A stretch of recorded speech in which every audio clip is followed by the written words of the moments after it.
আজকে আমরা দেখব ওয়েবসাইটে কিভাবে ফ্যাব আইকন সেট করতে হয়। এখানে ওয়েব পেজের জন্য স্যাম্পল কোড নিয়েছি।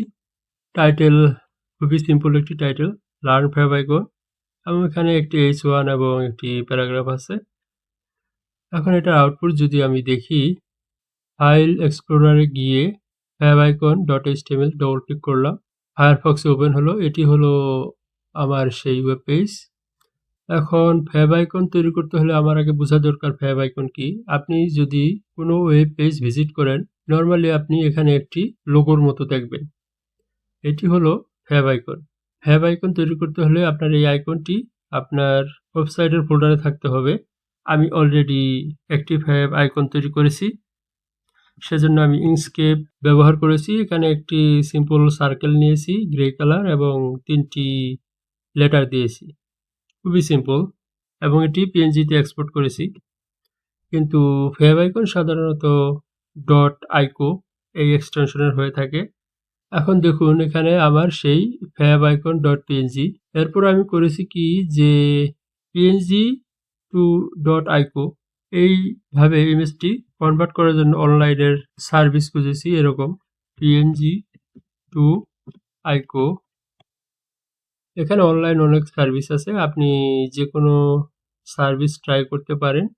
খুবই সিম্পল। প্রথমে আপনি পিএনজি ফাইলটি আপলোড করবেন এবং সেটি আপলোড হবে এবং আরেকটি বাটন থাকবে যেটি দ্বারা আপনি আইকনটি আইকোতে কনভার্ট করবেন। এইভাবে কনভার্ট করার পর .ico এই ফাইলটি পেয়েছি।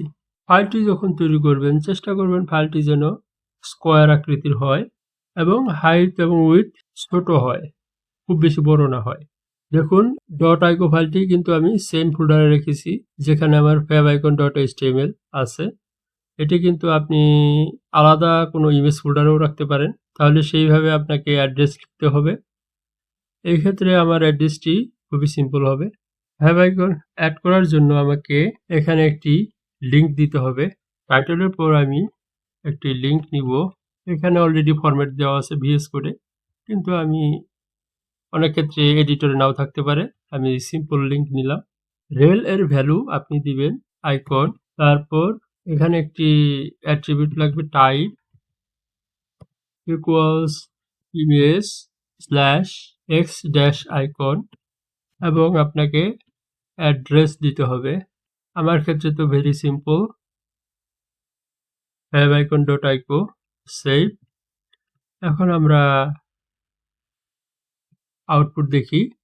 যদি রিলোড দিই, দেখুন এখানে একটি আমি যে লোগোটি তৈরি করেছিলাম সেটা কিন্তু এখানে এসে গেছে ফ্যাব আইকন হিসাবে।